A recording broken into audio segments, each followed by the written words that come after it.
എല്ലാവർക്കും നമസ്കാരം. ഞാൻ ശ്രീകുളത്തൂർ ഗിരീഷ് അഗ്നിഹോത്രി. ഈ വീഡിയോയിൽ കർക്കിടക മാസത്തിലെ അമാവാസി നാളിൽ അനുഷ്ഠിക്കുന്ന പിതൃകർമ്മത്തെക്കുറിച്ച് പറയുന്ന വീഡിയോ ആണ്. പിതൃകർമ്മം എങ്ങനെയാണ് അനുഷ്ഠിക്കേണ്ടത്, ആരൊക്കെയാണ് അനുഷ്ഠിക്കേണ്ടത് എന്നൊക്കെയാണ് ഇതിൽ വിശദമായിട്ട് പറയുന്നത്. 10,000-ലധികം വർഷങ്ങളായി സചേതനമായി ഇന്നും ലോകത്തിന് പ്രഭചരിഞ്ഞുകൊണ്ട് നിലകൊള്ളുന്ന ഭാരതീയ പൈതൃകത്തിൻ്റെ മഹത്തായ പ്രായോഗിക ജീവിത സന്ദേശമാണ് സുദൃഢമായ നമ്മുടെ കുടുംബ ബന്ധം എന്നത്. മാതാവും പിതാവും പുത്രനും പുത്രിയും, ഇതാണ് കുടുംബ ബന്ധത്തിൻ്റെ അടിസ്ഥാന ശിലകൾ.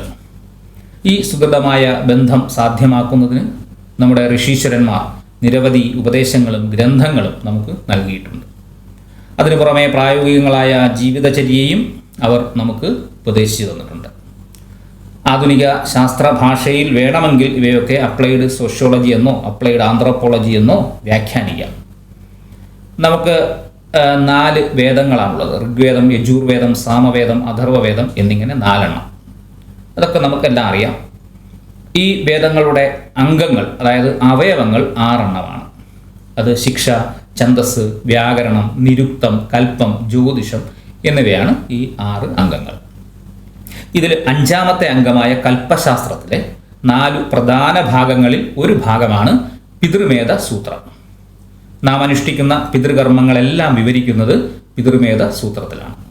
ദേശവും കാലവും കർമ്മവും ആധാരമാക്കി വ്യത്യസ്ത ജനങ്ങൾക്ക് അനുഷ്ഠിക്കാവുന്ന വിധത്തിലാണ് പിതൃകർമ്മത്തിലെ സദാചാരങ്ങൾ രചിച്ചിട്ടുള്ളത്. പല സ്ഥലങ്ങളിലും പല രീതിയിൽ ഇത് അനുഷ്ഠിക്കുന്നുണ്ടെങ്കിലും ഇതിൻ്റെ സന്ദേശവും ഉദ്ദേശവും എല്ലാം ഒന്നു തന്നെയാണ്. ആദ്യം നമുക്ക് പിതൃകർമ്മം കർക്കിടക മാസത്തിലെ കർത്തവാവ് ദിവസം നടത്തുവാൻ തിരഞ്ഞെടുത്തതിൻ്റെ കാരണമൊന്ന് പരിശോധിക്കാം. ഭാരതീയമായ എല്ലാ ആചാരങ്ങളും ജ്യോതിശാസ്ത്രവുമായി ബന്ധപ്പെട്ടാണുള്ളത്.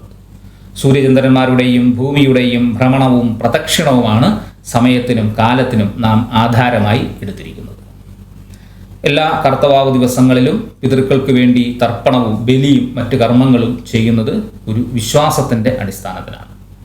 അതെന്താണെന്ന് വെച്ചാൽ, നമ്മുടെ ചന്ദ്രമണ്ഡലത്തിൽ നിന്ന് നമ്മുടെ പിതൃക്കൾ അവരുടെ തലമുറകളെ വീക്ഷിക്കുന്നത് ഈ ദിവസമാണ് എന്ന് വിശ്വാസം. മക്കൾ അവരെ ഓർക്കുന്നുണ്ടോ എന്നായിരിക്കും അവർ അവിടെ നിന്ന് ചിന്തിക്കുന്നത്. ഈ പിതൃക്കൾക്കും പിതൃദിനം, പിതൃമാസം, പിതൃവർഷം എന്നിവയൊക്കെയുണ്ട്. കർക്കിടക മാസത്തിലെ കർത്തവാവിൽ ചന്ദ്രൻ സ്വക്ഷേത്രമായ കർക്കിടക രാശിയിലും സൂര്യനും അതേ രാശിയിൽ തന്നെയും നിൽക്കുന്നു. ഈ പ്രത്യേകതയായിരിക്കാം കർക്കിടകത്തിലെ കർത്തവാവിന് ഉള്ളത്. എന്ന് വെച്ചാൽ സൂര്യനും ചന്ദ്രനും ഒരേ ലാറ്റിറ്റ്യൂഡിലും ലോഞ്ചിറ്റ്യൂഡിലും നിൽക്കുന്ന സമയം. ഇനി അടുത്തത് നാം ചിന്തിക്കുന്നത്, നാം മരിച്ചുപോയവർക്ക് നൽകുന്ന ദ്രവ്യങ്ങളുണ്ടല്ലോ, ചോറ്, എള്ള്, പൂവ്, ജലം മുതലായവ. ഈ ദ്രവ്യങ്ങൾ അവർ അവിടെ ഇരുന്ന് സ്വീകരിക്കാറുണ്ടോ എന്നത് പലരുടെയും സംശയമാണ്. ഇവിടെ നാം മനസ്സിലാക്കേണ്ടത്, പിതൃകർമ്മത്തിന് ഒരു മഹത്തായ ലക്ഷ്യമുണ്ട്. നമുക്ക് ജന്മം നൽകിയ നമ്മുടെ ശരീരത്തിൻ്റെ യഥാർത്ഥ ഉടമസ്ഥരായ നമ്മുടെ മാതാപിതാക്കളെയും അവരുടെ മാതാപിതാക്കളെയും അങ്ങനെ പുറകോട്ടുള്ള തലമുറകളെയും സ്മരിക്കുക. ഈ പ്രപഞ്ചത്തിൽ ഈശ്വരൻ എല്ലാ ജീവജാലങ്ങൾക്കും ജീവിക്കാൻ ആവശ്യമായ വിഭവങ്ങൾ അത്രയും യഥേഷ്ടം ഒരുക്കി വച്ചിട്ടാണ് സർവ്വ ജീവജാലങ്ങളെയും സൃഷ്ടിക്കുന്നത്. നമുക്ക് മുൻപേ ഇവിടെ ജീവിച്ചിരുന്ന തലമുറ അവർക്ക് അത്യാവശ്യമായിട്ടുള്ള വിഭവങ്ങൾ മാത്രം ഉപയോഗിച്ചിട്ട് അടുത്ത തലമുറയ്ക്കായി വിഭവങ്ങൾ സംരക്ഷിച്ചു വെച്ചിട്ടാണ് അവർ ഈ ഭൂമിയിൽ നിന്നും മടങ്ങിയത്. ഒരുപക്ഷെ ആ തലമുറ എല്ലാം നശിപ്പിച്ചിട്ടാണ് ഇവിടെ നിന്ന് മടങ്ങുന്നതെങ്കിൽ നമുക്ക് അനുഭവിക്കാൻ ശുദ്ധവായു പോലും ഇന്ന് ഉണ്ടാകുമായിരുന്നില്ല. യഥാർത്ഥത്തിൽ അതിനുള്ള നന്ദി പ്രകടനമാണ് ഇത്തരം ആചാരങ്ങൾ നമുക്ക് പകർന്നു തന്നതിലൂടെ ഋഷീശ്വരന്മാർ ഉദ്ദേശിച്ചിട്ടുള്ളത്. ഈ നന്ദി പ്രകടനങ്ങൾ പ്രായോഗിക ആചാരങ്ങളിലൂടെ വളർന്നു വരുന്ന അടുത്ത തലമുറയ്ക്ക് കാണിച്ചു കൊടുത്ത് അച്ഛനമ്മമാർ അവരുടെ അച്ഛനമ്മമാരോട് എത്രത്തോളം സ്നേഹ ബഹുമാനാദികൾ ബന്ധങ്ങൾ ഉള്ളവരായിരുന്നു, മരിച്ചു കഴിഞ്ഞവരോട് എത്രത്തോളം സ്നേഹസ്മരണകൾ പുലർത്തുന്നുവെങ്കിൽ ജീവിച്ചിരുന്നപ്പോൾ അത് എത്ര മടങ്ങ് ഉപരിയായിരിക്കും എന്ന് പുതുതലമുറയെ ചിന്തിപ്പിക്കുന്നതിന് വേണ്ടി കൂടിയാണ് ഇത്തരം അനുഷ്ഠാന പദ്ധതികൾ ആചാര്യന്മാർ വിഭാവനം ചെയ്തിട്ടുള്ളത്.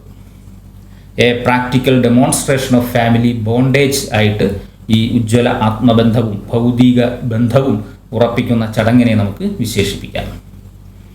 ഇവിടെ നാം മനസ്സിലാക്കേണ്ടത്, നാം നൽകുന്ന ദ്രവ്യങ്ങൾ പിതൃക്കൾ സ്വീകരിക്കുന്നുണ്ടോ എന്നതിലല്ല, മറിച്ച് അവ സ്വീകരിച്ച് അനുഗ്രഹിക്കണമേ എന്ന് പ്രാർത്ഥിക്കുന്നതിലാണ് പിതൃകർമ്മത്തിൻ്റെ വ്യാപ്തി. അവരുടെ മക്കളായ നമ്മൾ സത്യം, ധർമ്മം, നീതി, ന്യായം എന്നീ പന്ഥാവിലൂടെ ചരിക്കുന്നു എന്നവരെ അറിയിക്കുന്നത് കൂടി ഇതിൻ്റെ സന്ദേശമാണ്. ഇപ്പോൾ ഐസക് ന്യൂട്ടൻ്റെ വരികൾ ഓർമ്മ വരികയാണ്. For every action there is അൻ ഈക്വൽ ആൻഡ് ഓപ്പോസിറ്റ് റിയാക്ഷൻ. സ്വന്തം മാതാപിതാക്കളോട് നാം എപ്രകാരം പെരുമാറിയിട്ടുണ്ടോ അതുപോലെയായിരിക്കും നമ്മുടെ മക്കൾ നമ്മോട് പെരുമാറുന്നത്. മാതാപിതാക്കളോട് സ്വയം നന്മ നിറഞ്ഞ ധർമ്മം അനുഷ്ഠിക്കാത്തവന് മക്കളിൽ നിന്ന് അതൊരിക്കലും ലഭിക്കുകയില്ല. ജീവിച്ചിരിക്കുമ്പോഴും അതിനുശേഷവും മാതാപിതാക്കളോട് നാം അനുവർത്തിക്കുന്ന മാനസിക ബന്ധം, കർമ്മബന്ധം, അത് മക്കൾ കണ്ടറിയുന്നതിലാണ് പിതൃകർമ്മത്തിൻ്റെ പ്രസക്തി. തനിക്ക് ജന്മം നൽകി, ഭക്ഷണം നൽകി, കൈപിടിച്ച് പിച്ച നടത്തിച്ച്, കരഞ്ഞപ്പോൾ കണ്ണീര് തുടച്ച്, നമ്മുടെ വളർച്ചയിൽ ആനന്ദം കണ്ടെത്തി, സ്വയം സഹിച്ച ത്യാഗത്തിന് ഒരിക്കൽ പോലും കണക്ക് പറയാത്ത അച്ഛനമ്മമാരുടെ അനുഗ്രഹമാണ് ലോകത്തിലെ ഏറ്റവും വലിയ അനുഗ്രഹം. അവരെ വേദനിപ്പിക്കുമ്പോൾ നീറിപ്പുകയുന്ന മനസ്സിൽ നിന്ന് പുറത്തു വരുന്ന തരംഗങ്ങളാണ് മക്കൾക്ക് ലഭിക്കുന്ന ഏറ്റവും ഭയാനകമായ ശാപം. അച്ഛനമ്മമാർ ഒരിക്കലും മക്കളെ അറിഞ്ഞുകൊണ്ട് ശപിക്കില്ല. എങ്കിലും ജീവിതത്തിൽ എന്നും ഈ പറഞ്ഞ ശാപം അവരെ പിന്തുടരും. ജീവിതാവസാനം തന്നെ കൈപിടിച്ച് വളർത്തിയ മാതാപിതാക്കളുടെ കൈകൾ പിടിച്ച് അവരെ പിച്ച നടത്തിച്ച് ആശ്വസിപ്പിച്ച് മരണം എന്ന ശാശ്വത സത്യത്തിൻ്റെ അടുത്തെത്തുമ്പോൾ പുന്നാക നരകത്തിലേക്ക് പോകാൻ മടിക്കുന്ന അവരെ, ഇഹലോകത്തിലെ കെട്ടുപാടുകൾ വിട്ടുപിരിയാൻ പ്രയാസപ്പെടുന്ന അവരെ തലോടിക്കൊണ്ട് അച്ഛാ ഇനിയെല്ലാം ഞാൻ നോക്കിക്കൊള്ളാം, അല്ലെങ്കിൽ അമ്മേ ഇനിയെല്ലാം ഞാൻ നോക്കിക്കൊള്ളാം, സമാധാനമായി പുന്നാക നരകം വിട്ട് വിഷ്ണുലോകത്തേക്ക് പൊയ്ക്കൊള്ളൂ എന്ന് പറഞ്ഞ് യാത്രയാക്കാൻ സാധിക്കുമ്പോഴാണ് മകൻ അല്ലെങ്കിൽ മകൾ പുത്രനും പുത്രിയുമായി ഉയരുന്നത്. കാരണം പുന്നാക നരകത്തിൽ നിന്നും മാതാപിതാക്കളെ ത്രാണനം ചെയ്യിക്കുമ്പോൾ അല്ലെങ്കിൽ രക്ഷിക്കുമ്പോഴാണ് അവർ പുത്രനും പുത്രിയും ആകുന്നത്. ഇത് നാം ഓർക്കണം. ഓരോ മകനും മകളും മരുമകനും മരുമകളും ഇതോർക്കണം. നമ്മുടെ മാതാപിതാക്കൾക്ക് നാം കൊടുത്തതേ നമ്മുടെ മക്കളിൽ നിന്നും നമുക്ക് പ്രതീക്ഷിക്കാനാകൂ. അത് ജീവിച്ചിരിക്കുമ്പോഴും കൂടാതെ മരിച്ചതിന് ശേഷവും. ഇതാണ് പിതൃകർമ്മത്തിൻ്റെ യഥാർത്ഥ സന്ദേശം. ഇനി നമുക്ക് പിതൃകർമ്മം എവിടെയാണ് അനുഷ്ഠിക്കേണ്ടതെന്ന് നോക്കാം. ക്ഷേത്രങ്ങൾ, ശുദ്ധമായ മൈതാനങ്ങൾ, പുഴക്കടവ്, കടൽ തീരം, ആൽമരത്തിൻ്റെ ചുവട്ടിൽ, ആശ്രമങ്ങൾ, കിണറിൻ്റെ ചുറ്റുപാട് എന്നിവിടങ്ങളിലെല്ലാം പിതൃകർമ്മം അനുഷ്ഠിക്കാവുന്നതാണ്. വിദേശങ്ങളിൽ ഫ്ലാറ്റുകളിൽ താമസിക്കുന്നവർക്ക് ടെറസിൻ്റെ മുകളിൽ ചെയ്യാവുന്നതാണ്. ശുദ്ധിയുള്ള സ്ഥലം വേണമെന്ന് മാത്രം. പിതൃകർമ്മത്തെ സംബന്ധിച്ച് സുപ്രധാനമായ ഒരു പഴമൊഴി നിലവിലുണ്ട്. അതിങ്ങനെയാണ്: തിരുവല്ലം, തിരുനെല്ലി അല്ലെങ്കിൽ വല്ലം. ഇതാണ് അച്ചൊല്ല്. ഇതിൽ തിരുവല്ലം എന്നത് തിരുവനന്തപുരത്തിനടുത്ത് തിരുവല്ലം പരശുരാമ ക്ഷേത്രമാണ് ഉദ്ദേശിക്കുന്നത്. ഇവിടെ പിതൃകർമ്മം നടത്തുന്നത് ഉത്തമമാണ്. രണ്ടാമത്തേത് തിരുനെല്ലി. ഇത് വയനാട് ജില്ലയിലുള്ള ഒരു ക്ഷേത്രമാണ്. ഇവിടെയും ഉത്തമമാണ്. എന്നാൽ അത്യുത്തമമായ സ്ഥലം വല്ലമാണ്. വല്ലം എന്നത് നമ്മുടെ ജനിച്ചു വളർന്ന വീടാണ്. അവിടെ പിതൃകർമ്മം ചെയ്യുന്നത് ഏറ്റവും ഉത്തമം. തറവാടുണ്ടെങ്കിൽ അവിടെ എല്ലാ കുടുംബാംഗങ്ങളും ഒത്തുകൂടുകയും, അല്ലെങ്കിൽ ഏതെങ്കിലും ഒരു കുടുംബാംഗത്തിൻ്റെ ഗൃഹത്തിൽ എല്ലാവരും ഒത്തുകൂടുകയും അവിടെ വെച്ച് പിതൃകർമ്മം അനുഷ്ഠിക്കുകയും ചെയ്യുന്നത് അത്യുത്തമമാണ്. കാരണം കുടുംബാംഗങ്ങളുടെ എല്ലാം ഒത്തുചേരൽ തന്നെ പിതൃക്കൾക്ക് സന്തോഷം പകരുന്ന കാഴ്ചയാകും. പല വൈയക്തിക കാരണങ്ങളാലും അകന്നു കഴിയുന്ന കുടുംബാംഗങ്ങളുടെ ഐക്യം കൂട്ടിയുറപ്പിക്കുവാൻ ഇത്തരത്തിലുള്ള ഒത്തുചേരലുകൾ ഒരു ആഘോഷമാക്കുന്നത് ആ കുടുംബത്തിൻ്റെ യശസ്സിനും ഉയർച്ചയ്ക്കും വഴിതെളിക്കുമെന്ന കാര്യത്തിൽ യാതൊരു സംശയവും വേണ്ട. നിങ്ങൾ ഒത്തുചേരുന്ന സ്ഥലത്ത് ഒരു ആചാര്യനെ ക്ഷണിച്ച് അദ്ദേഹത്തെ കൊണ്ട് പിതൃകർമ്മം ചെയ്യിക്കുകയും അതിനുശേഷം കുടുംബാംഗങ്ങൾ ഒന്നിച്ചിരുന്ന് ഭക്ഷണം കഴിക്കുകയും ചെയ്യുകയാണെങ്കിൽ പിതൃക്കൾക്ക് സന്തോഷിക്കുവാനും അനുഗ്രഹം ചൊരിയുവാനും ഇതിൽ പരം മറ്റൊന്നില്ല.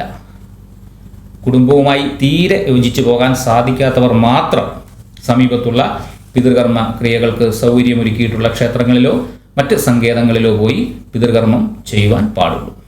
അങ്ങനെയുള്ളവർ എന്നെ സോഷ്യൽ മീഡിയ ചാനലിലൂടെ ഫോളോ ചെയ്യുകയും എൻ്റെ വീഡിയോകൾ തുടർച്ചയായും കാണുകയും ചെയ്ത് ഈ ചാനലിനെ പ്രോത്സാഹിപ്പിക്കുകയാണെങ്കിൽ തീർച്ചയായും ഏകദേശം ഒരു വർഷത്തിനകം, അതായത് അടുത്ത കർക്കിടകവാവിന് നിങ്ങളുടെ കുടുംബാംഗങ്ങളുമായി സന്ധി ചേരുവാനുള്ള മാർഗങ്ങൾ ഇതിൽ നിന്നും നിങ്ങൾക്ക് ലഭിക്കുന്നതായിരിക്കും. നമുക്ക് ഒരുമിച്ച്, എനിക്ക് എൻ്റെ കുടുംബത്തെയും നിങ്ങൾക്ക് നിങ്ങളുടെ കുടുംബത്തെയും ഒരുമിപ്പിച്ച് കൂട്ടിച്ചേർത്ത് ബലപ്പെടുത്തി ഭാരത സംസ്കൃതിയുടെ യശസ് ലോകത്തിന് മാതൃകയാക്കാൻ തരത്തിൽ ഉയർത്തുവാൻ എല്ലാ പിതൃദേവതകളും അനുഗ്രഹിക്കട്ടെ എന്ന് പ്രാർത്ഥിച്ചുകൊണ്ട് നിർത്തുന്നു. അടുത്ത വീഡിയോയുമായി വീണ്ടും കാണുന്നതുവരെ നന്ദി, നമസ്കാരം.